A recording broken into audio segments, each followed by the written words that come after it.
You do look familiar. You guys know all about this more than likely. I watch the news. Of course, how long has it been? So the public information about Bryan Kohberger, his case, it's coming out in dribs and drabs to different people, haphazardly it seems.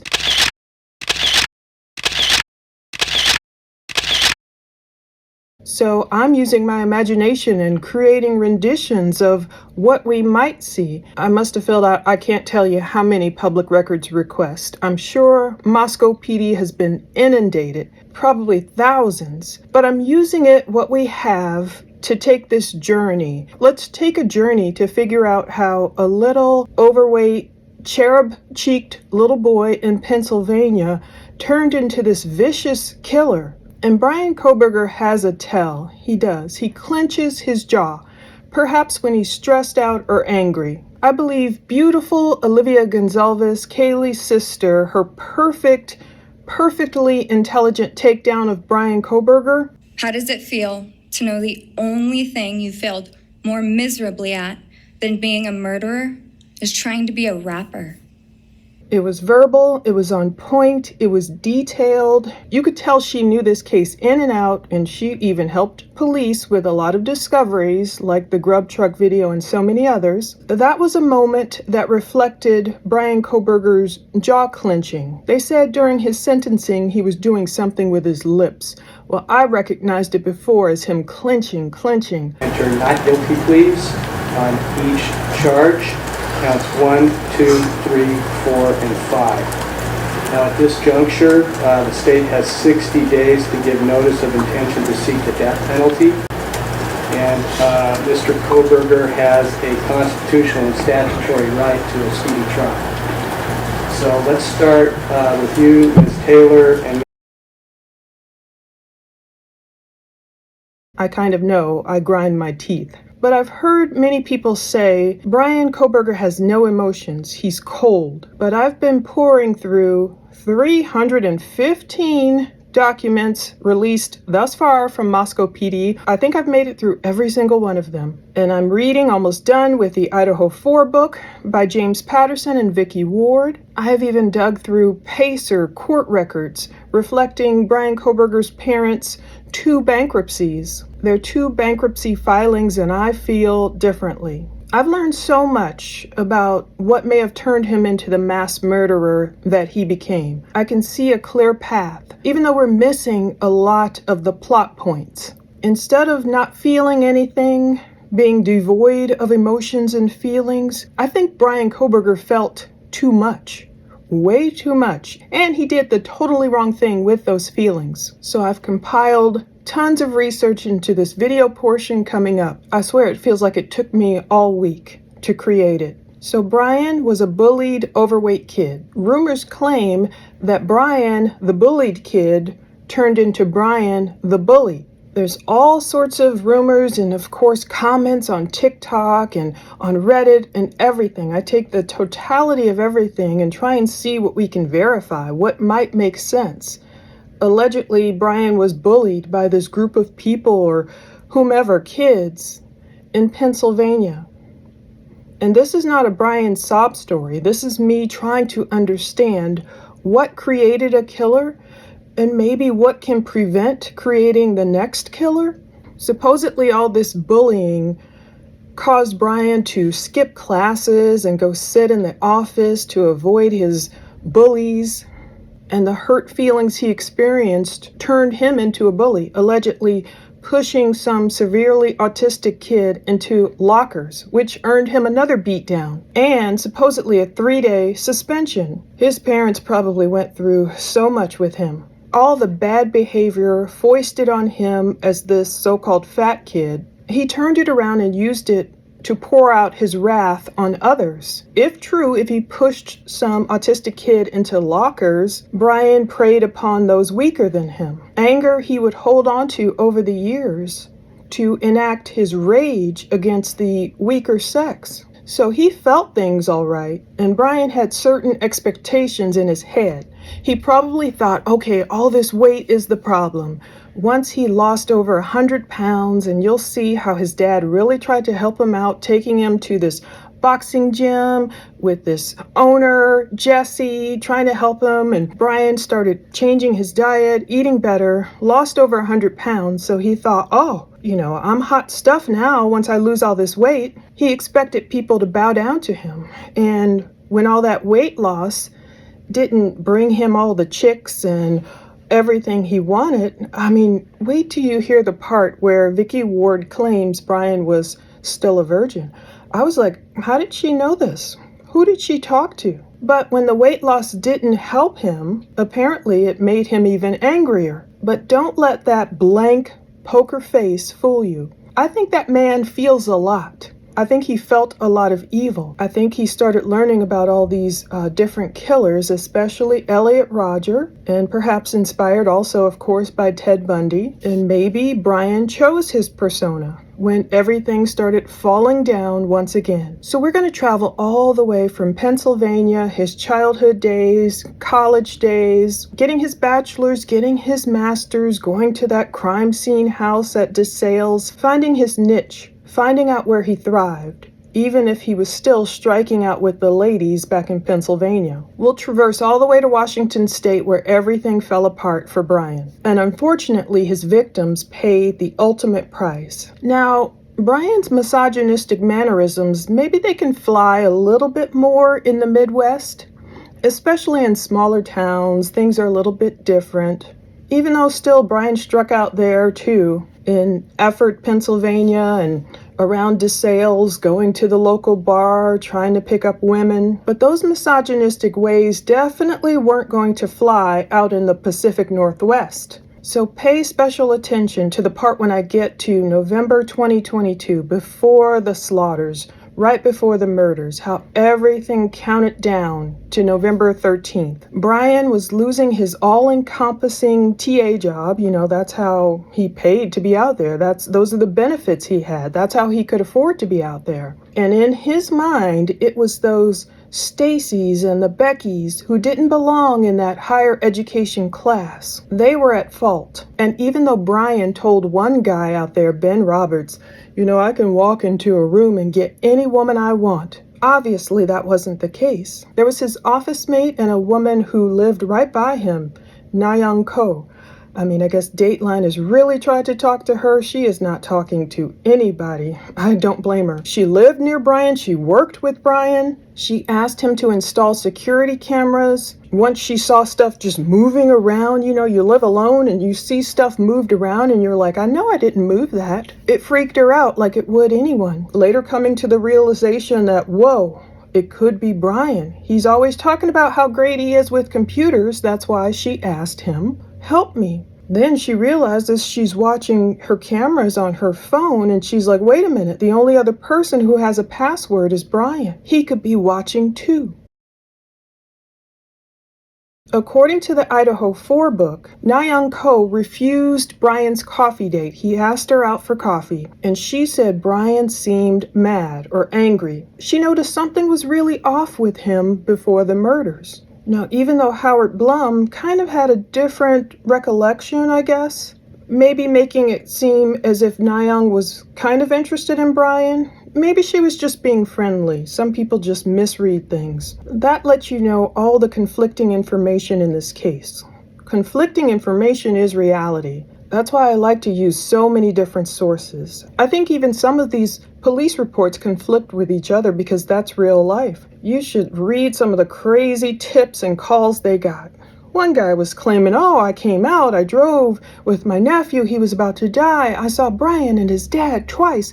I drove by 1122 King Road. He was a realtor, and he's like, I was going to show them a house for sale and look for a house for sale, and I know I saw Bryan and his dad twice. Just so happens the 2 times he was in the neighborhood this realtor is claiming from out of town, he saw Bryan and his dad. Once the police tracked down that tip and they asked the guy, well, when did your nephew pass away? 8 years ago. My hat's off to the police for what they have to deal with.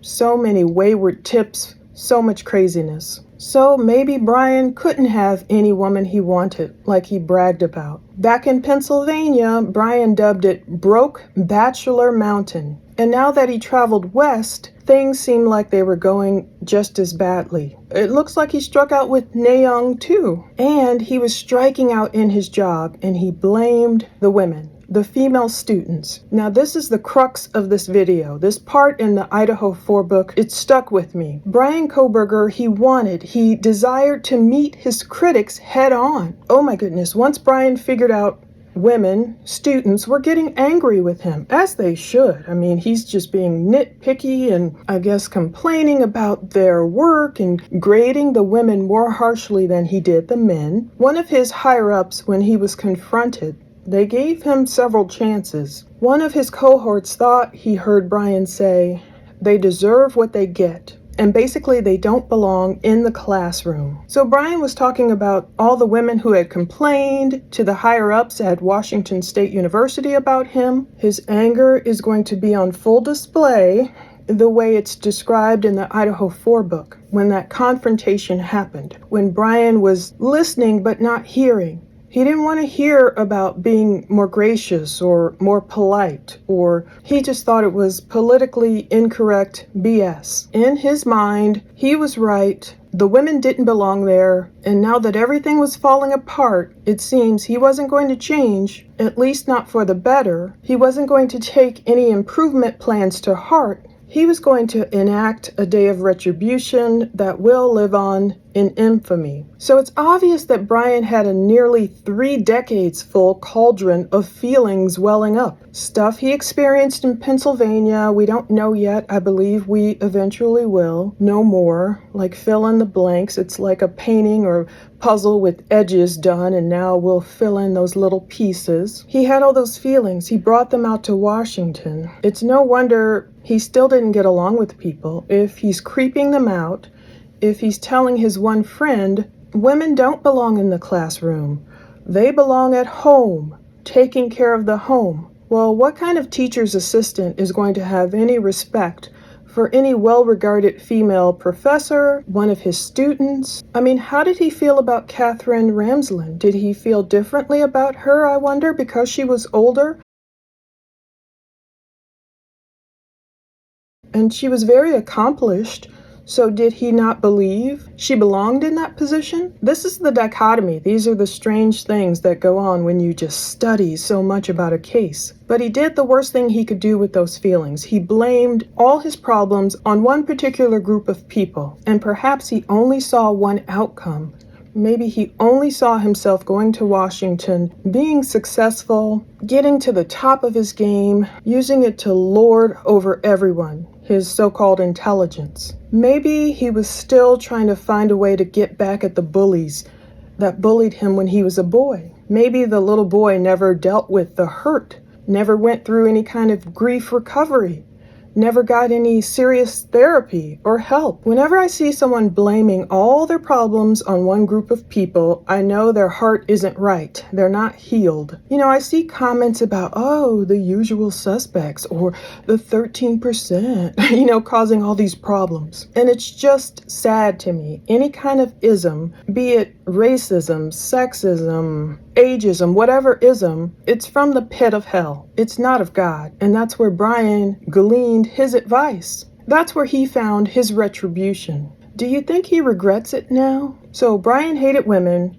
He took his problems out on the weaker sex. He devised this evil plan, and he slayed 4 beautiful people: Maddie Mogan, Kaylee Gonzalez, Xander Kernodle, and Ethan Chapin. Of course, all women, and then Ethan, because why? Because he was the type of man who made it in the house, who had a wonderful girlfriend. Now, blaming all your problems on a group of people is just foolish. It's stupid. That would be like me saying, oh, I blame men for all of my problems. Or the Russians. It makes no sense. Dogs. I blame dogs for everything. It's insane. And isn't it weird, as much as Bryan hated women, that some women are his biggest supporters? So what are his feelings towards his mom and his sisters? Another thing I wonder. And what kind of man with no feelings video chats with his mom several hours per day whilst Bryan was in jail, as we've learned. And what could they possibly talk about? Where did everything go wrong?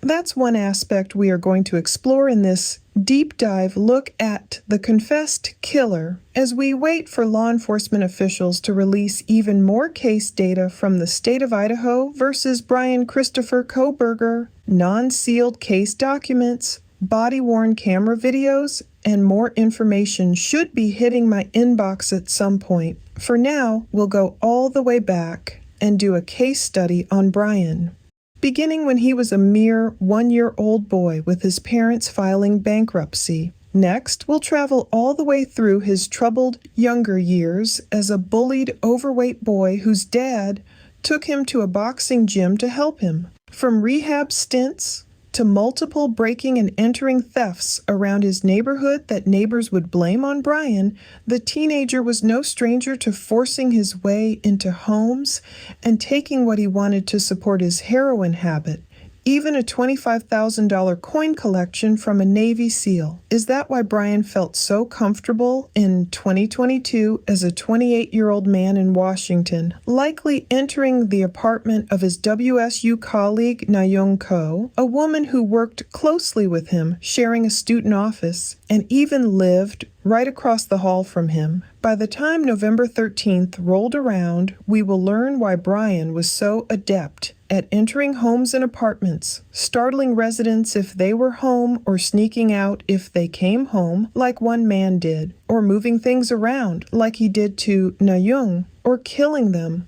like Bryan did to the Idaho Four. We will also examine the strange occurrences that happened around Idaho even after that horrific day, before Bryan would return to his familiar yet hated familial home on Lambston Drive in Albrightsville, Pennsylvania. A failure. Paranoid. Let's begin, shall we?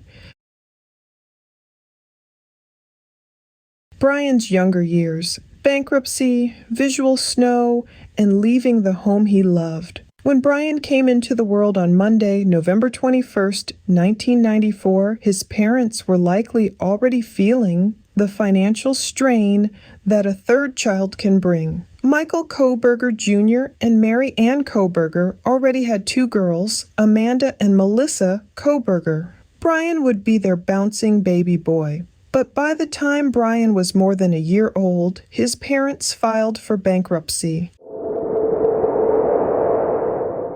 On November 27th, 1995, Bryan's parents filed for bankruptcy only 6 days after little Bryan turned 1, and it wouldn't be the first time they sought out Chapter 7 bankruptcy protection to keep the family afloat. Although Michael Kohberger was working in maintenance at least 80 hours every 2 weeks, plus overtime, for the Pleasant Valley School District in Broadheadsville, Pennsylvania in 2009, his salary wasn't cutting it. Mary Ann's checks came from the same place. By August 2009, Bryan's parents were falling behind on their mortgage, so they gave up their house on Matterhorn Drive in the ironically named Effort, Pennsylvania. It would be a home that Bryan would miss. The documents tell the sad tale. The debtors have failed to make the monthly mortgage payments in the amount of $1,635.80 for August 2009 through December 2009 and $1,671.28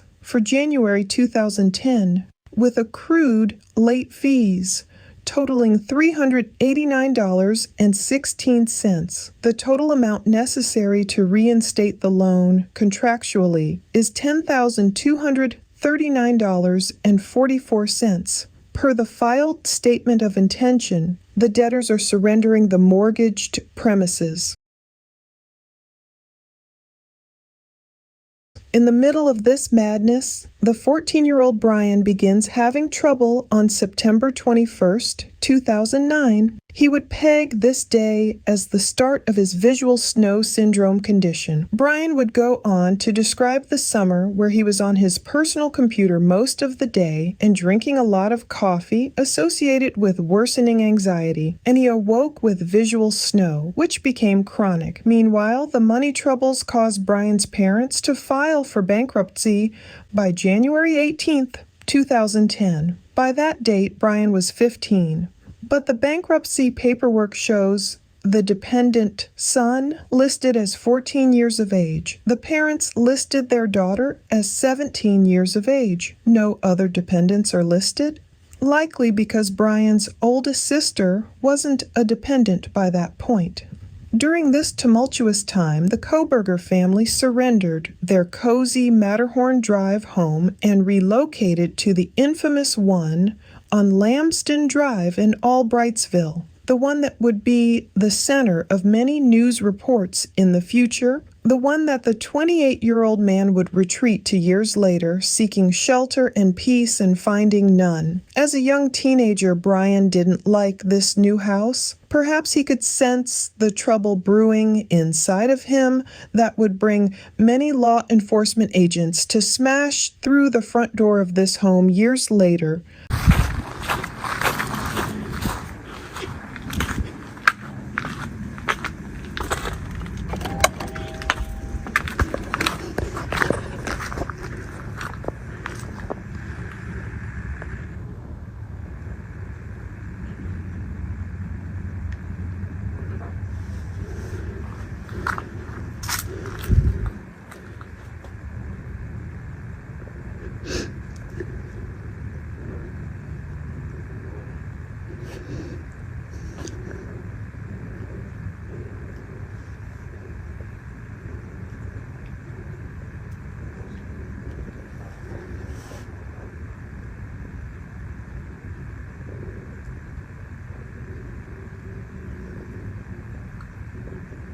It is the fall of 2012 in Broadheadsville, Pennsylvania. Michael takes an overweight Bryan to a boxing gym. According to the Idaho 4 book, Michael Kohberger said, "This is my son, Bryan." He was introducing his shy son to Jesse Harris, the owner of the boxing gym. The authors describe it this way: today, the lumbering kid who barely makes eye contact lets his dad do the talking. The man introduces himself as Michael Kohberger and says, with forced brightness, "This is my son, Bryan." He says Bryan wants to lose weight. He's changing his habits, his life. He's going to start a vegan diet, but he needs to build muscle, speed up his metabolism. The father's clearly a nice guy, Jesse notes, but a talker, hardly pausing to breathe. He tells Jesse he's got his own HVAC business, works for the Pleasant Valley School District. He glances around the gym and tells Jesse he'd be happy to help with any maintenance issues for free.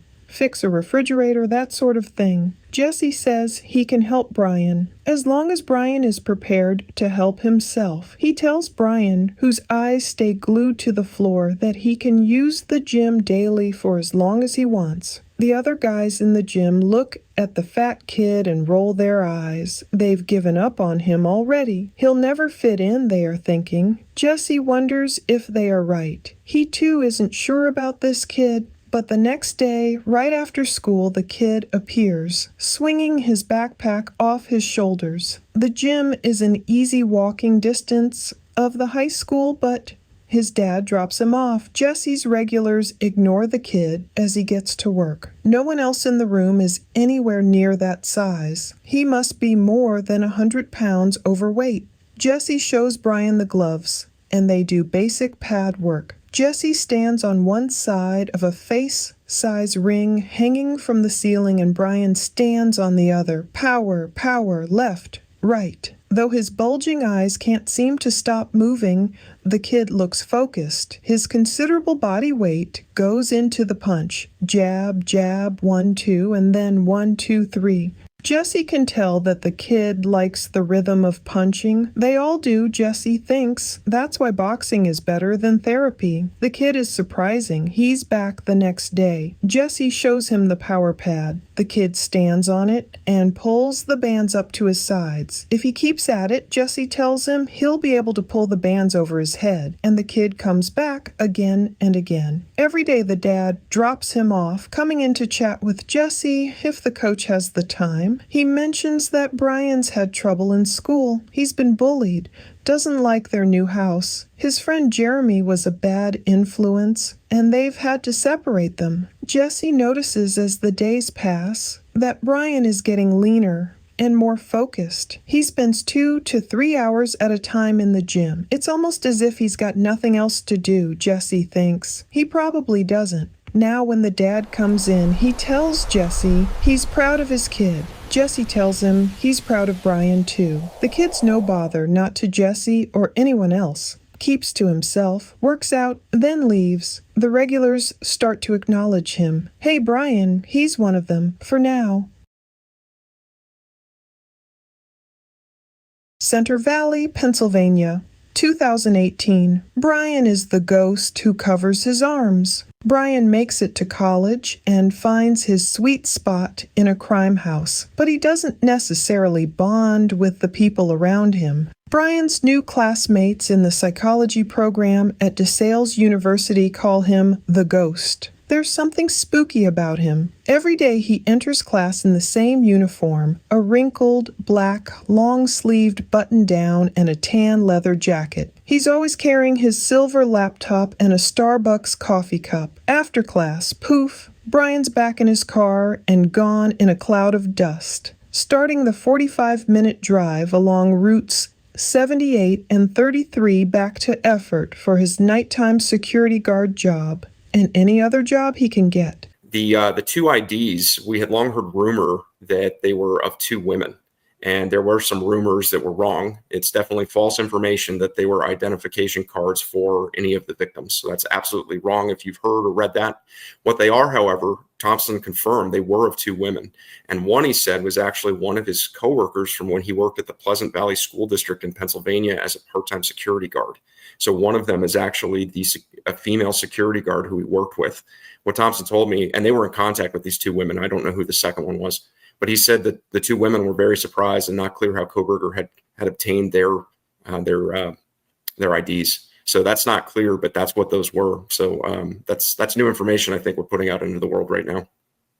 A lab partner, Josh Ferraro, likes how organized Bryan is with their biology project, testing how caffeine affects the heart rate of water fleas. But the guy's eyes seem unnaturally wide open, and they're constantly darting around while his face is completely still. It's unnerving, Josh thinks. Josh notices that Bryan becomes less aloof and more animated in psychological sleuthing, a class taught by Dr. Catherine Ramsland, a famous criminologist. But it's fair to say they all love this particular class because it's fun. Dr. Ramsland takes her students into a building they call the crime scene house. It's like a theater set. The students pretend they're detectives called in to investigate a crime. They're given a scenario like this. The gun was found here, there was brain spatter on the roof, 2 bullet holes there, and a rifle was in Johnny's hands. Then they're asked to theorize as to what happened. Dr. Ramsland teaches her students that killers get tunnel vision when they are committing murder. That's why mistakes get made. Amid the high adrenaline and hyper-focus on the act itself, killers can forget things they otherwise would not. Bryan takes careful notes. He will later write in an essay for his finals that he's learned staging is common among killers and that investigators must wear fiber-free clothing to avoid having their DNA contaminate the crime scene. The DeSales students also study criminal profiling. They learn what sort of person chooses what sort of murder weapon. Typically, Ramsland tells them white men choose knives. They are taught about digital forensics and learn that it's almost impossible to delete one's digital footprint. and they learn about procedure and law, for example, how the legal process would likely play out if one of them was charged with murder. Not that anyone thinks that would happen. Most of the students expect to go into law enforcement. Bryan is no exception. He texts his friend Jack that he wants to catch high-profile offenders. Dr. Ramsland emphasizes to these future crime fighters how difficult it is to spot the killers in their midst before they strike. She's an expert on serial killers like Jeffrey Dahmer, Ted Bundy, and Ed Kemper. She wrote a book based on her years of correspondence with Dennis Rader, the infamous BTK killer, whose moniker stood for his grisly methods: bind, torture, kill. Rader, she tells the class, did not kill for 15 years while he was busy raising his own child. How to differentiate between him and us? Dr. Ramsland says there's a new theory arguing that psychopaths aren't the product of socioeconomics and environment alone. Biology has a larger role than people previously thought. The brains of psychopaths are structurally and functionally different from other people's, which means the only way to cure a psychopath is to get him therapy at a very early stage, by around age 4, and try to train his brain to change. Bryan listens carefully to this and takes more notes. His classmates can't see what he is writing. Center Valley, Pennsylvania, 2018, Bryan meets his celibate hero. Roger here. Well, this is my last video. It all has to come to this. Tomorrow is the day of retribution.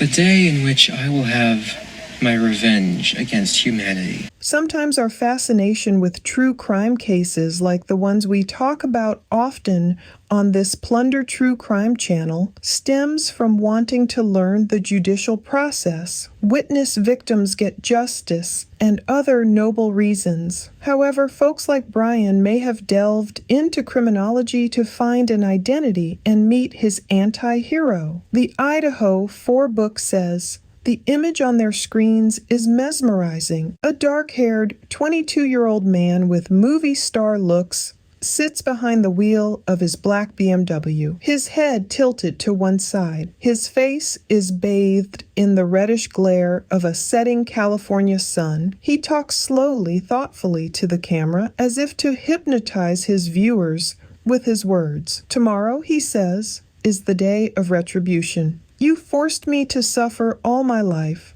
Now I'll make you all suffer. His name is Elliot Rodger. He's from a wealthy family. He flies first class. His dad is a well-known movie director. He appears to be blessed in many ways, but he's still a virgin, and he's furious about it. In the video, one of a series he recorded in May 2014, he delivers a message to all the girls who have rejected him since he hit puberty. Hours later, he embarks on a murderous rampage. In his apartment, he stabs his 2 roommates, Chung Yuan, James Hong, and George Chen, and a friend, Wei-Han David Wang, outside the sorority house near the campus of UC Santa Barbara. Roger fatally shoots 2 women, Catherine Cooper and Veronica Weiss, and injures a third, Bianca DeCock. At a local deli, he shoots and kills another young man, Christopher Michaels Martinez. Then he drives his sleek black BMW through the crowded streets of nearby Isla Vista, shooting indiscriminately out the window. He injures 13 more people before crashing his car and committing suicide with a single bullet to the head. Not only did Roger meticulously plan the mass murder and suicide, he also broadcast his scheme in a series of videos on his YouTube channel. If you hit the mute button, you'd think you were gazing at the next Tom Cruise. But if you unmute, to all the girls that I've desired so much, they've all rejected me and looked down upon me as an inferior man. I hate all of you. I can't wait to give you exactly what you deserve. In fact, Catherine Ramsland explains to her forensic psychology class, Roger had waited. His ultimate act of vengeance was carefully thought out, the result of years of pent-up anger about his lonely life. He kept a journal outlining his sexual and social frustrations and his various coping mechanisms: video games, late-night drives, trips to the gun range, buying lottery tickets, a new life in Santa Barbara. But none of it gave him sex or girls or the friends he so craved. When he lost his only childhood male friend, he was triggered and began to plan the diabolical end. He intended his final act to be so performative that it would catapult him to global fame. The last words he wrote in his journal were, "Finally, I can show the world my true worth." Roger titled the 137-page manifesto My Twisted World and emailed it to his therapist, who sent it to his mother, who received it minutes before her son began his killing spree. At the time of Roger's day of retribution, he was seeing multiple therapists. The month before, his parents had reported his troubling mental state to authorities, and the police visited his home. But as Roger was well aware, the law was narrow and precise about grounds for search warrants. He wrote in his manifesto, "If the police would have searched my room, found all of my guns and weapons, I would have been thrown in jail, denied the chance to exact revenge on my enemies." That wasn't the case, but it was so close. Professor Ramsland explains that the police need better training to spot the telltale signs of a potential suicidal mass murderer. One key tool comes from the American Association of Suicidology. Each letter of the acronym I, SPAT, HWARM represents a warning sign. I, ideation, S, substance abuse, P, purposelessness, A, anxiety, T, trapped, H, hopelessness, W, withdrawal, A, anger, R, recklessness, M, mood changes. As they learn this, the students don't realize that one of them, Bryan, exhibits every single one of these symptoms. No one person has full visibility on all the parallels between Bryan's life and Roger's. No one knows about the complaints Bryan texts to Jack Bayless about life on Broke Bachelor Mountain. He describes himself as a good Catholic university student, full homo. No one knows that. Like Roger, Bryan is a virgin who hates women. Okay, side note here. How did the writer know this about Bryan? No one knows that Bryan copes with loneliness by immersing himself in video games. Like Roger, he goes for night drives. Like Roger, he visits the gun range. And like Roger, he goes to a local bar and tries to pick up women.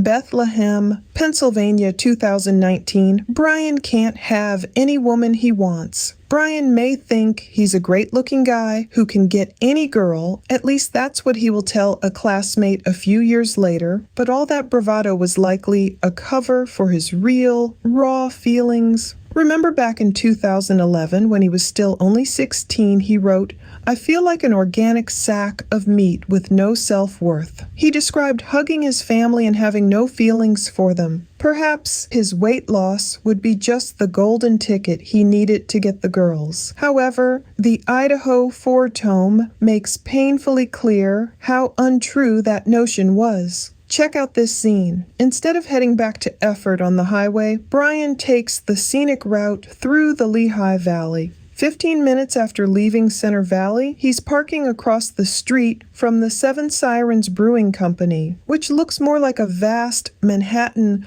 loft space than a college town bar. The students from nearby Lehigh University come here often. Bryan knows this. That's why he's here. Elliot Rodger wrote that he kept trying to place himself in settings where he could pick up women, but no one noticed him. Bryan must think that surely he'll be noticed. Women must spot his looks, his intelligence, and they must want him. They don't. So typically, after a few drinks, Bryan pushes his way into unwanted conversations with both female bartenders and female patrons. He even asks for their addresses. Women have started complaining to the brewery's owner, Jordan Cerulnek, about the creepy guy with the bulging eyes. So he put the kid on his watch list. Tonight, Cerulnek isn't going to give Bryan the chance to have more than one beer. "Hey," he says, "I need you to leave women alone. There've been some complaints." Bryan feigns astonishment. He gives a heck of a performance, almost Broadway level. Cyril Neck will remember and demonstrate it in the future. "I don't know what you're talking about," Bryan says. "You have me totally confused." Bryan takes another sip of his beer, and another.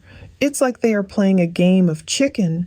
Bryan finishes his beer. Casually, he saunters out. Cyril Neck doesn't know if his words have had any impact, but as the days tick by, he registers something that makes him happy the kid doesn't come back. How could Bryan think that asking women exactly where they lived would foster any kind of sexy feelings? Anyway, 2 years later, Bryan would suffer more loss. But could he really feel it?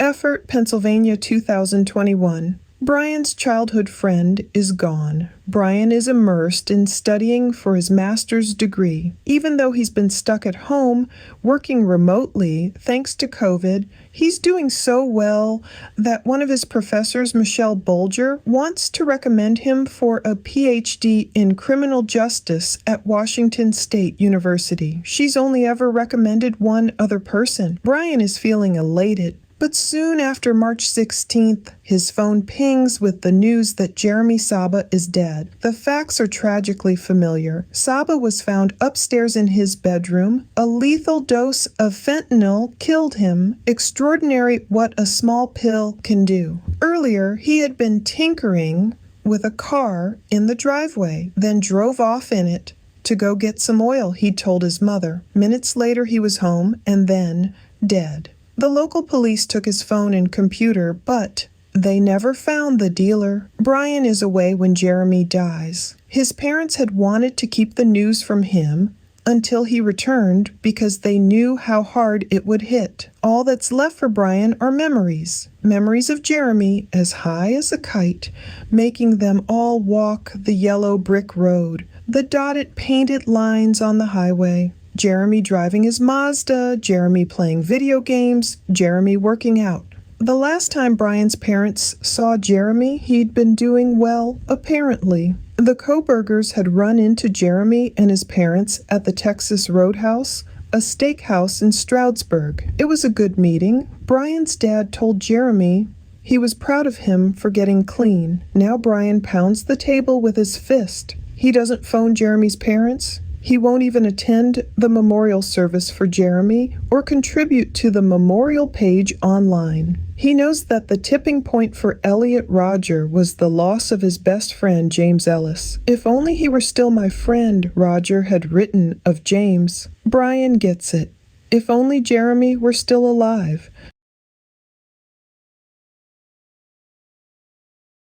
Pullman, Washington, April 2022. Bryan cannot be trusted to work with the police. Bryan would soon accomplish getting a master's degree in criminal justice from DeSales University in June. Therefore, in April, he was looking forward to a big move out west. Plus, he needed a way to pay for his housing and other needs. After all, his parents weren't made of money. I'm sure they didn't want to file for Chapter 7 bankruptcy again. That's why Bryan scored an interview with cops out west, within his field of study, but even over Zoom, Bryan's weirdness loomed large and pushed another opportunity away. The Idaho 4 book says, Chief Gary Jenkins, head of the Pullman Police Department, looks at his list of questions and then up at the intern candidate he's Zooming with. The name of the guy staring back at him on the screen is Bryan Kohberger.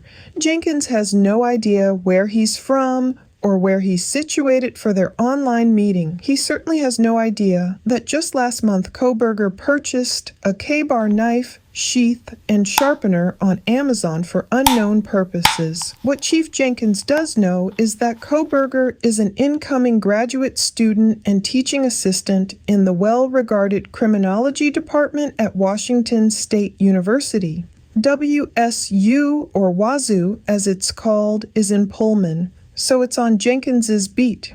Kohberger has applied for an internship with the Pullman PD. Chief Jenkins can see the guy is hyper-focused. Not much else stands out about him, good or bad, but there's something odd about him that makes Jenkins say later he didn't think this guy would be able to build trust in his department. There's something antisocial about him. They chit-chat for 30 minutes. Chief Jenkins winds up giving the internship to someone else, and he doesn't think much about the guy after that. Barely remembers his name even.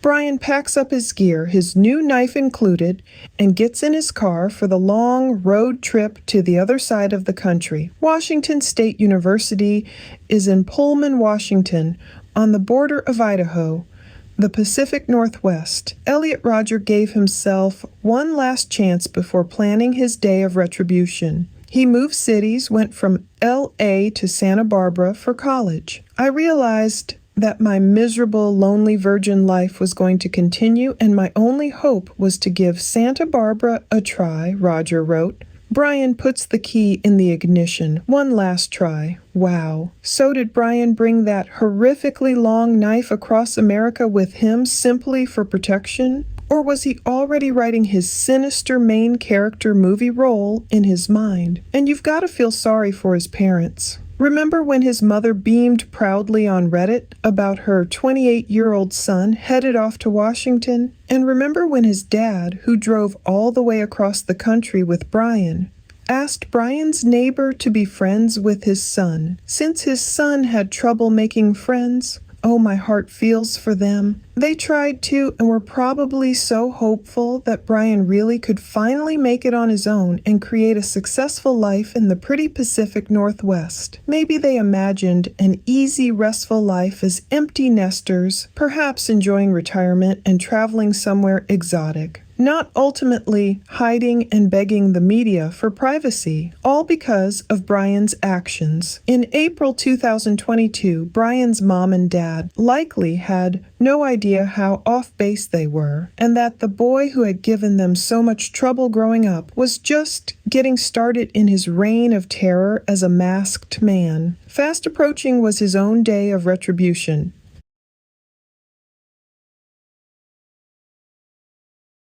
Moscow, Idaho, August 21, 2022. Bryan gets stopped late at night, close to the 1122 King Road, only months after relocating out west. Bryan had already found a place to get his hair cut. Hi, my name is Bryan. Would you be able to give me a haircut tomorrow by any chance? Attended a pool party and took some nighttime hikes. But perhaps the perfect girl still eluded him. Maybe that's why he took haunting late drives in the region of a tall white house full of pretty and popular young college women. The book says Corporal Brett Payne alleges that on the night of August 21st, Bryan was there at King Road between 10:34 p.m. and 11:35 p.m. At 11:37 p.m., at the junction of Farm Road and Pullman Highway, on his way back to Pullman, Bryan is pulled over by County Sheriff's Deputy Corporal Duke. His car doesn't have a front plate. It's registered in Pennsylvania, where front plates aren't required. He'll need to change that in Washington and Idaho, Duke tells him. Bryan says, okay, he's smooth with the officer, natural. The officer has no clue as to what Bryan is really doing in Moscow. If Bryan is asked about it, which he will be, he'll deny that he was doing anything other than going out for a drive, like he always does when under stress. He often goes out stargazing, he'll say. The police can't see into his mind. No one can. Even though the people out here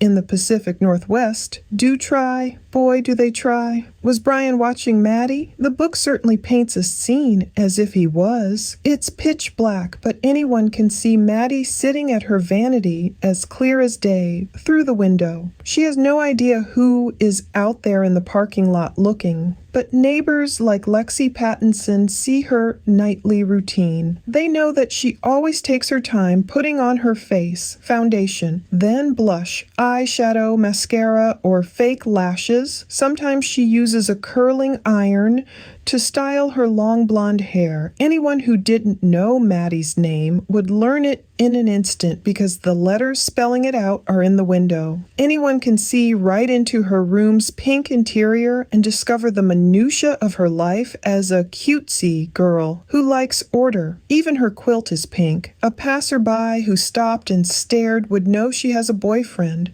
because on weekends, he sits on the bed when Maddie and the other girls model clothes for Instagram and TikTok. She tags the boyfriend on social media.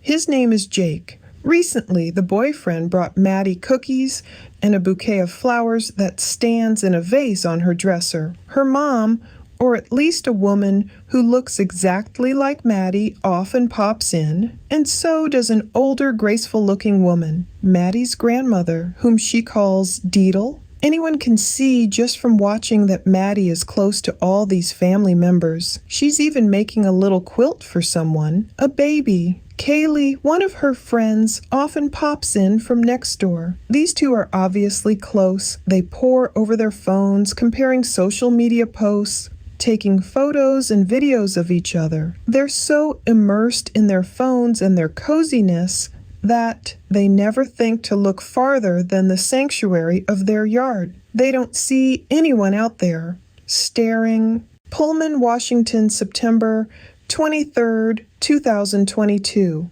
The real Bryan emerges. The way the cohort hears it. This is what goes down in Professor Snyder's office. Dr. Snyder calls Bryan in to talk about all the complaints. Women have emailed him saying the TA is grading the female students unfairly, and some of his cohort say his interruptions in class are misogynistic. Professor Snyder informs Bryan of what's being said and suggests he change his ways. Stop interrupting the women, he tells the strange young man, or he says something along those lines. They're complaining. Stop writing them essays on their essays. It's offensive. Be generous and brief. A rumor goes around that Snyder makes the point that the undergraduates cannot be expected to have the same level of knowledge as Bryan. Snyder is trying to be helpful, but apparently, or so they hear later, none of them was in the room. Obviously, Bryan's anger spills out of him. F it. No more point pretending. Something sends him out of control. They deserve what they get, he says. The professor sees that Bryan might be smart, but his Achilles heel is a big ego and a high opinion of himself. And there's something deeper that sets Bryan off, something ugly. Professor Snyder thinks he hears Bryan mutter, "They don't belong in the classroom," but he can't be sure. So, in his report on the altercation to the higher-ups on the faculty, he focuses on what he cannot ignore, the young man's anger. A week or so later, on October 3rd, Department Chair Melanie Angela Newleague and Graduate Director Dale Willits call Bryan in to discuss his lack of norms of professional behavior. Professor Willits is there as a witness, so there's a record of what happens in the meeting, which it turns out will be needed. Bryan listens, but he doesn't hear them. He's angry, defiant. He says he wants to meet his critics head-on, have a discussion in class, explain his grading. He graded his students poorly because they didn't know the topic well. After he leaves, the faculty members are concerned. There's no way Bryan's discussion with his students is likely to go the way he thinks it will. Pullman, Washington early, fall 2022. Bryan confronts a Stacy. The cohort is sitting in a circle in a classroom in Wilson Short Hall. It's the third class in the research methodology course taught by their toughest grader, a red-headed French professor named Amélie Pedneau, whose expertise is in sexually violent offenders. Bryan is in the seat next to Dr. Pedneau, on her right. He takes this seat each time because he knows it means he'll be called on to present his assignment first as the professor makes her way around the circle. Bryan appears to like going first. He appears to think it gives him an advantage over all the Beckys in the room. Becky is a term used in the manosphere chat groups Bryan is familiar with. Bryan knows all about incels, that is, involuntary celibates. Incels are members of a movement of frustrated men, all virgins, that sprang up on 4chan in 2014,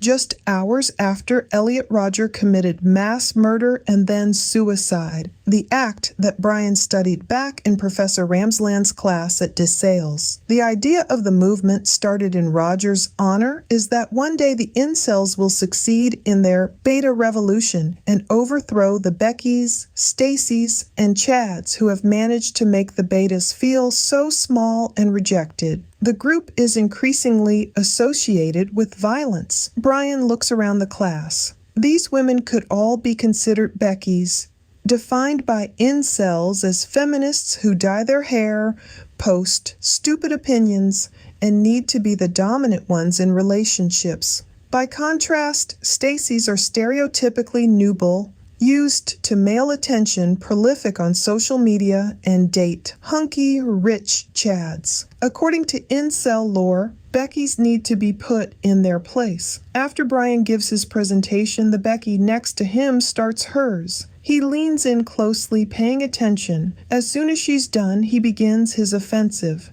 He peppers her with questions that, he appears to think, show how smart he is and how dumb she is. Did she think about this theory? And what about that one? And had she read that book? She's getting annoyed, he can see that. Bryan looks over at Ben, as if seeking affirmation, but Ben looks away. Some of the women are visibly pissed. Bryan doesn't seem bothered by their discomfort. Elliot Rodger would have been proud.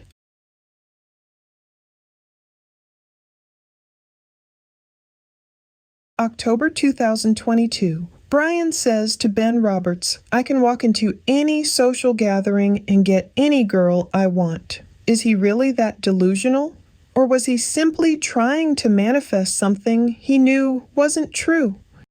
Sunday, November 13th, 2022. We all know what happened that day. Perhaps Bryan was trying to reenact a U2 song title. Either way, we don't need to glorify his actions by going into gory details. Perhaps he believed his personal day of retribution would bring him glorious infamy. Instead, we study him. The Idaho 4 book does a great job here of breaking down that entire day, how the loved ones found out. Which parents got angry? People who wailed in agony, frat brothers who cried openly. The police report said, complaint of unconscious person, officers and EMS responded, coroner and detectives notified, report taken. That confusing narrative encapsulates the strangeness of this crime. Yet we have a better timeline. We see a chain of events culminating to make Bryan look like The Walking Dead. What sealed it for me is the part where Bryan wanted to go head-to-head with the women who were complaining about his unacceptable behavior at WSU. Instead of taking feedback to heart and using the constructive criticism as a launch pad for improving himself, Bryan's brain broke. He threw down such a dagger of violence upon the unsuspecting and unprepared town, people began calling police the very next day. Monday, November 14th, 2022. Suspicious person or circumstance. Maybe the town was paranoid. A report came into police that someone knocked on their door and then walked away saying, "They have a big dog, try a different house." Officer responded, "No report." Time frame.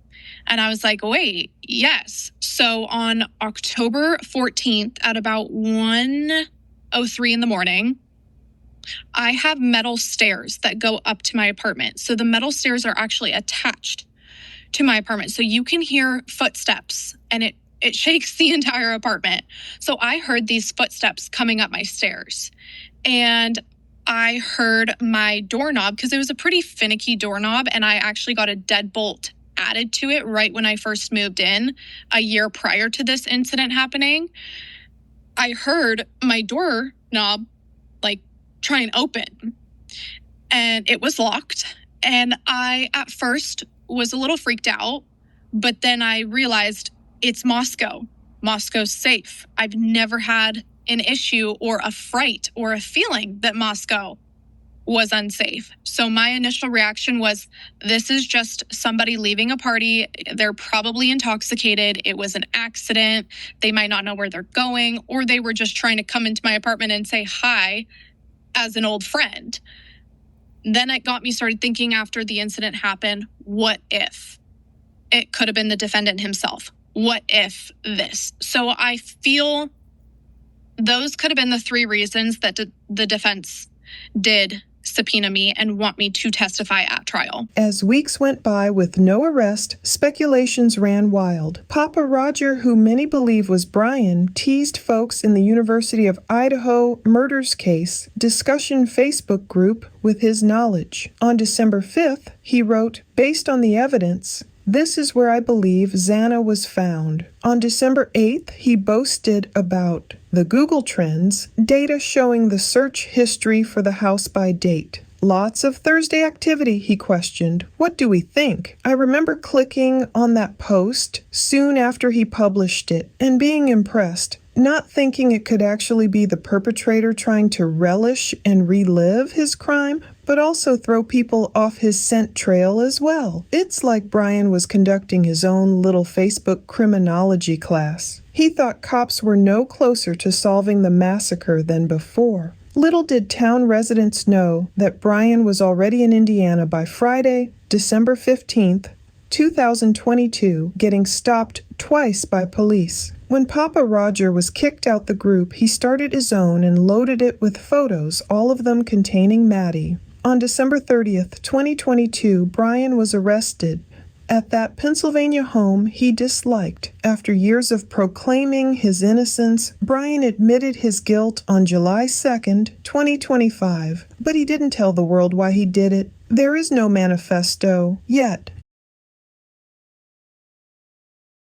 Will his intense eyes flash any regret that he didn't take an entirely different road when young, and instead of breaking into houses and mistreating people, that he would have continued to follow his mom to those Bible study classes all those years ago? 2 Samuel 22, verse 4, "I called to the Lord who is worthy of praise, and have been saved from my enemies.